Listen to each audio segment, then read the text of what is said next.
Hey y'all, thank you for joining me for this episode of Soul Food Sundays. If it's your first time joining me, my name is Keita, and if you are a returning viewer, welcome back.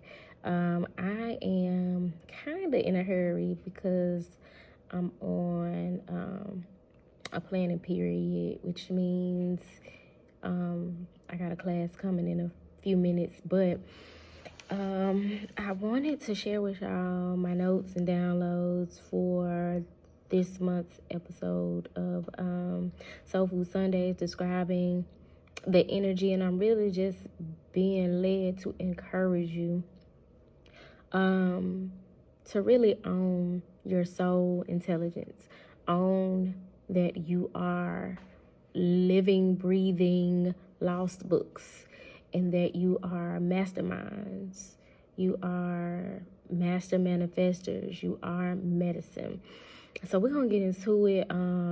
Got quite a bit of scripture that I channeled that is pertinent to the message that's coming forward, and a bunch of notes. So we are 2 months shy at the time that I'm recording this of the new year. So we right there, about to approach 2026, which is a universal 1 year, which is very significant because ones are significant. That energy is aligned with leadership, sovereignty, new beginnings, manifestation, initiation, individuality. Those are things that will be major themes for the collective in 2026. And for many of you, you may identify with those energies being pertinent for you currently or in 2025 as you reflect and looked in hindsight. Because a lot of times, if you have a leadership position spiritually, if you got something where you're meant to carry the torch in a certain way, you'll experience the energies in a potent way earlier than the rest of the collective, because how else are you going to be able to lead and guide them and tell them about the experience of it if you have not experienced it before them, right?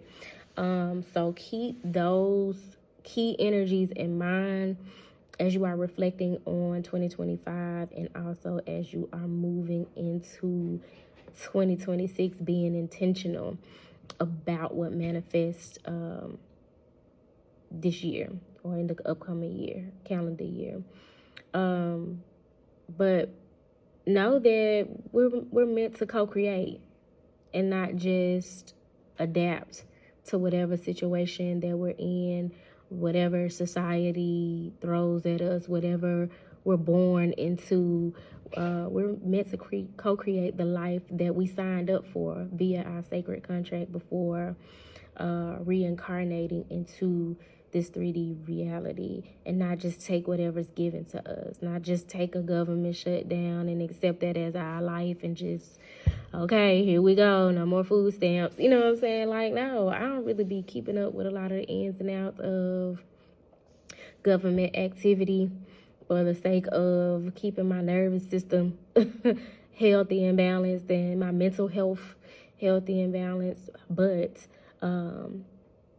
I know enough and hear enough here and there to know a little bit about what's going on. And that is a part of us being sovereign beings, deciding not to fall victim to the bullshit. You know what I'm saying? Like creating our own realities and shifting the needle in terms of how we help the collective as we see fit or as we feel divinely led. So a lot of what I've been looking into in terms of spiritual intelligence or soul intelligence is by way of this book that I've had for forever and never really read. But it's called Thinking with Your Soul, Spiritual Intelligence and Why It Matters. And it's by Richard N. Wollman, PhD. So Dr. Wollman. And I was led to it because I was thinking about what it is to be a mastermind and how that relates to us spiritually. So if you have the book by chance, I was led to page, I think it was 75 through 77. And I'm going to read to you guys from my notes, a synthesis of what that page is talking about. So it says Woman was basically calling out a mindset that says that we only exist to survive. But when you think with your soul, you realize you exist to co-create. You are the mastermind. Your soul is the mind that imagines new worlds. So very much wanted to pay attention to our creative visualization, our fantasies, our daydreams, what it is that we imagine for ourselves, because that is not, I'm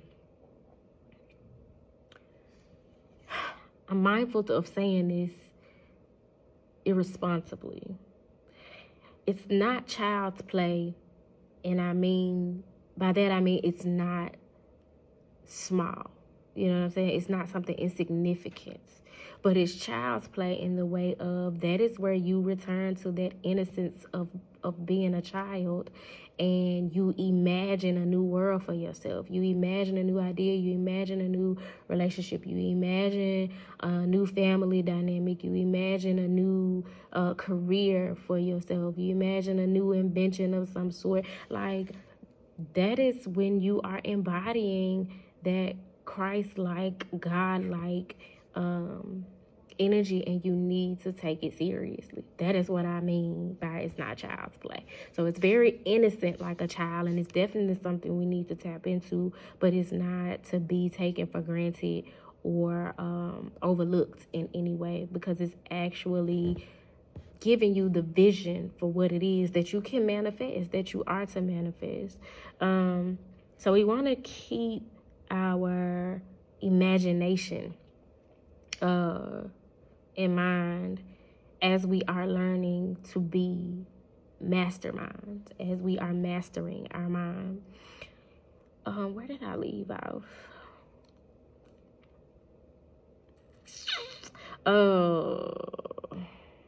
You are medicine. Because every time you express from that divine intelligence, you bring healing energy into the collective. Every time you show up as your authentic self, every time you communicate from your blueprint, from what God innately put in you, whether it's popular or not, that's you bringing healing energy to the collective.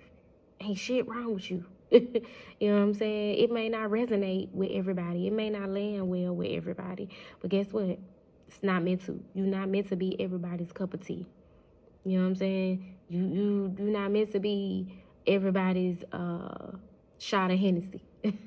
You know what I'm saying? Like, just do you, and you're going to attract your people. Your vibe is going to attract your tribe. And I'm a living witness that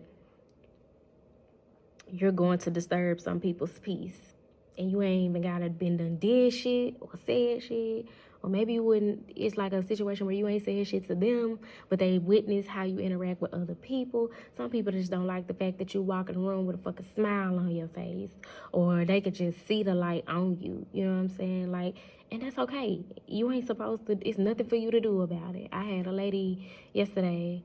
I've had 1.5 interactions with this lady, and the one was on the phone for all of less than 5 minutes. And I could tell she can't stand me. And I think it's cute. I ain't even not mad at it. Actually, I've been getting that a lot lately, especially from middle-aged Caucasian women. Like, something about me is ruffling their coochie hairs. I don't know what it is. I don't even give a fuck. I'm not going, though.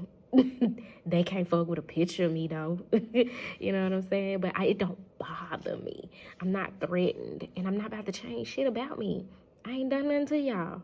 Half of y'all ain't even said shit to. And I'm just using that as an example as to, like, you can't please everybody. Don't try. It's a waste of your time, your energy, and your medicine. It's a waste of your magic to be trying to convince people that you that girl or you that guy. They know it. That's why they mad. So keep that in mind and just take full responsibility for what it is that you know you bring to the table. And when you bring it to the table, like, you gotta have discernment on when you slam that shit on the table and when you just gently sit it down or slide it over. You know what I'm saying? Like, because some people, you're gonna need to slam that shit on the table. I'm here. Do something about it. But yeah, you are a master manifestor, the motherfucking magician. Like, able to manifest that which you imagine, that which you desire, that which you dream of, those creative ideas that you have. You have it within you and all of the resources available to you in divine timing to bring it to fruition from the 5D, from whatever dimension that you saw it, experienced it, grabbed it from, and bring it into your 3D reality. But you got to master your mind. So many of our creative ideas, so many of our dreams and hopes and desires live in other realms and have not manifested in this realm because of the way we allow our mind, because we can't pass the buck and not take responsibility and accountability for the fact that it's us. We did it. we didn't bring the thing to fruition. We didn't believe in the idea of the dream. We didn't pursue the career, the relationship, the whatever. You know what I'm saying? So the lifestyle.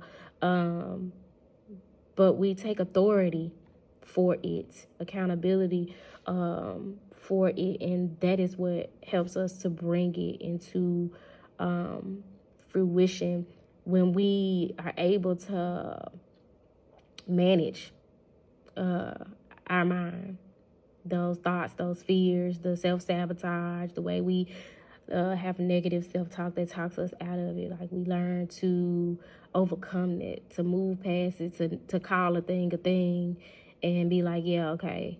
You know how, like, in church they be like, put the devil under your feet and stomp on it, or tell the devil he has no power. Those dark thoughts are the devil.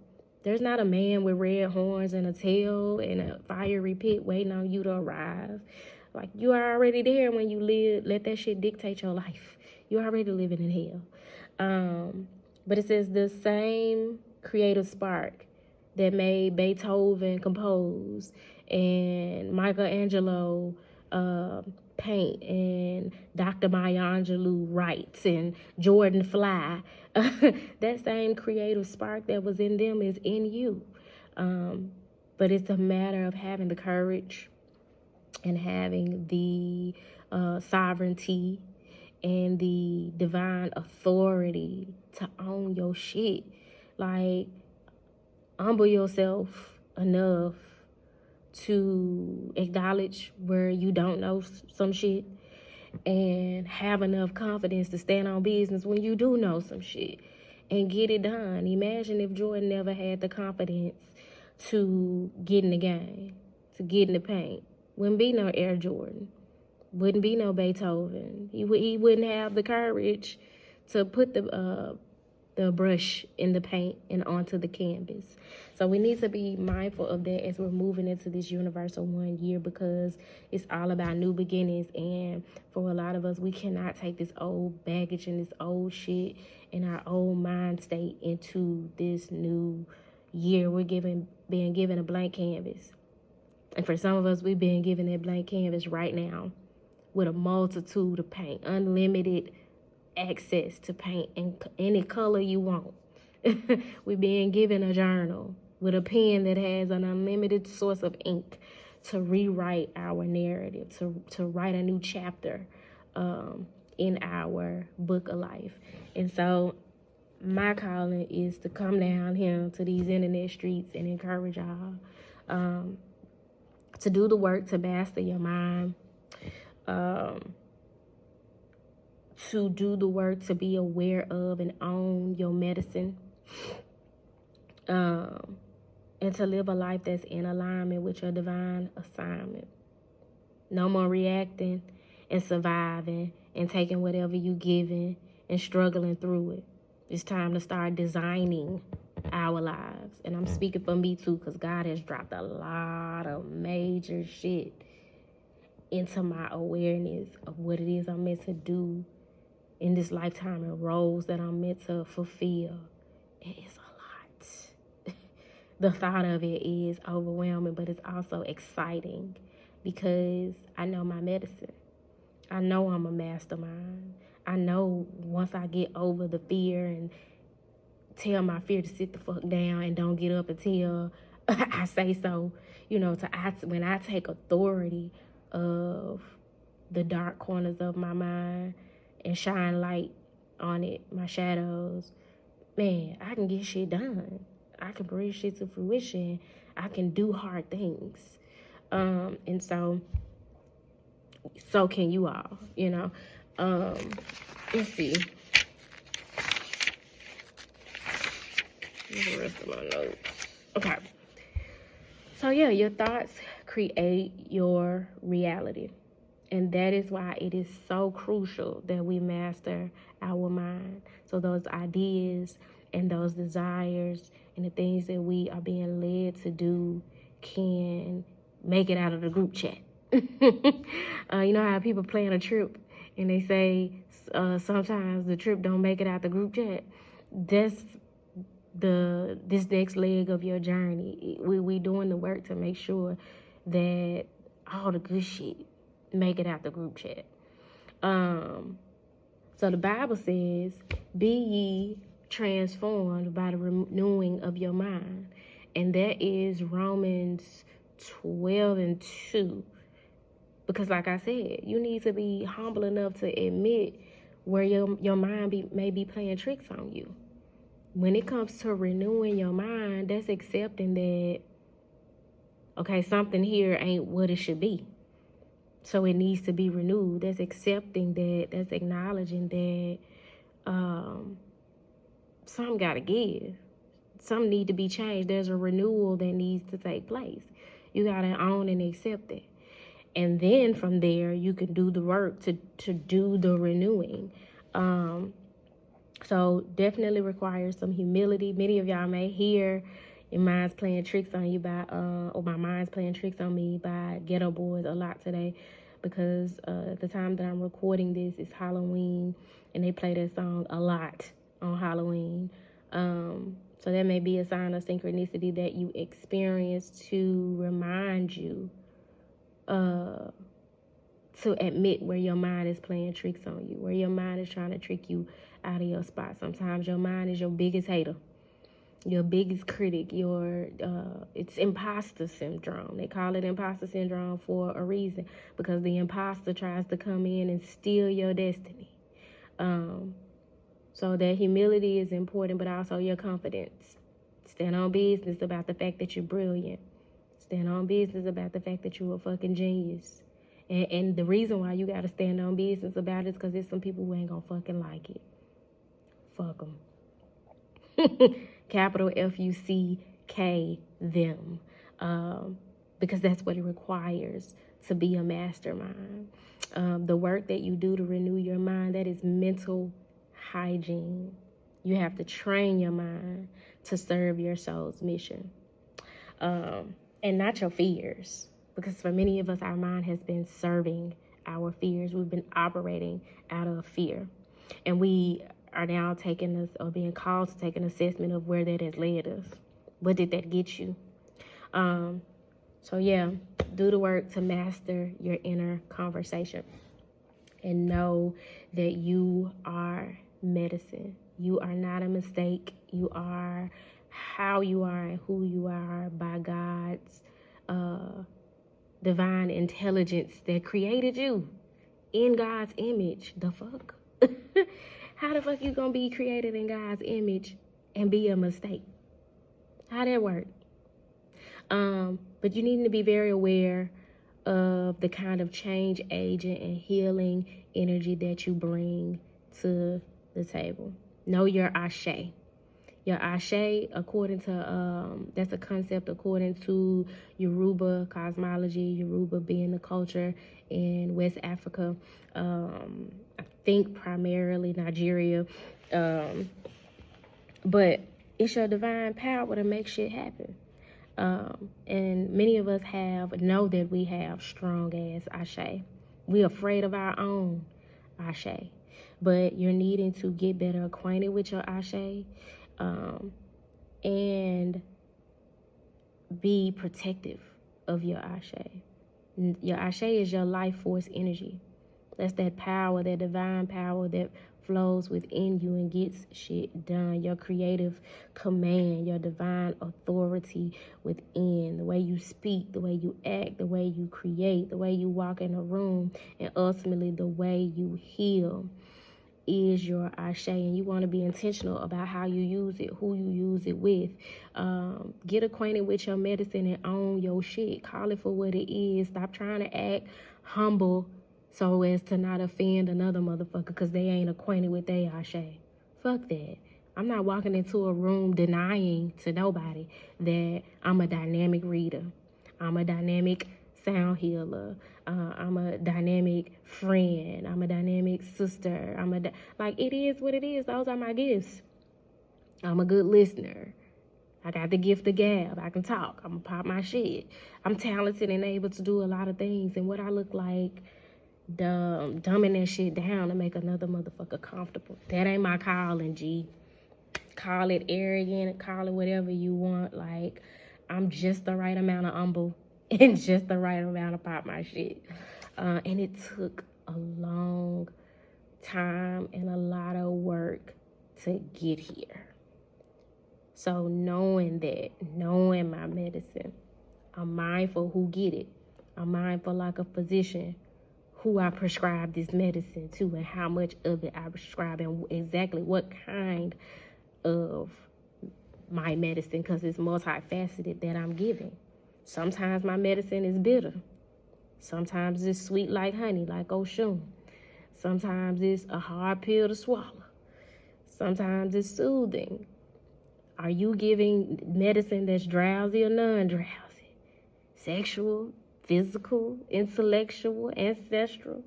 What's your medicine? What's your healing? What are your healing gifts? What do you bring to the table, and are you negligent with it? Because when you're negligent with it, you can cause people more harm than you can help when you give people too much of your medicine, when you don't have boundaries, or when you give them the wrong medicine. You're not discerning about what version of you they're getting at a particular time. So know your medicine. Luke 4:23 says, physician, heal thyself. You get better acquainted with your medicine when you heal yourself. Because by healing yourself, I cannot believe that just happened. I was trying to decline a call and it cut off the video, so now I'm about to have to edit. But anyways, we were talking about Luke 4:23, because that is how, like, the true mark of a healer is in healing yourself. What have you used to heal yourself? If it's meditation that you use to heal yourself, in some way you meant to help others learn to meditate to heal themselves. If it's in solitude or dance or writing or journaling or reading, like doing readings or actually reading a book, the myriad of ways that you heal yourself is how you're meant to help other people heal. Again, you go ahead on the journey to learn things so that you're able to pass that knowledge and wisdom on. And the difference between knowledge and wisdom is like, shit, you could know some shit, you could read some shit and regurgitate it to another person. But if you internalize it, you crystallize what it is that you know, your experience, and you're able to help somebody else with it. That's wisdom, opposed to just having knowledge. A lot of people have knowledge. A lot of preachers have knowledge. A lot of teachers have knowledge. But not everybody operates from and shares wisdom. And that helps to kind of separate the real from the fake. So, yeah, determining when to administer and how much is safe to administer of your medicine. What kind of medicine are you? Are you Robitussin, Tylenol, a herbal concoction, a tincture? a tea? What kind of medicine are you? And you need to know that because you use your medicine to manifest. That's the thing that makes you a master manifester. Your confidence in your medicine, because you know it, you've studied it, you lived it, is what makes you a master manifester. And when you manifest, that's when you're translating your soul energy, that spiritual intellect, into reality. Proverbs 17:22 says, a merry heart doeth good like a medicine. How's your heart posture?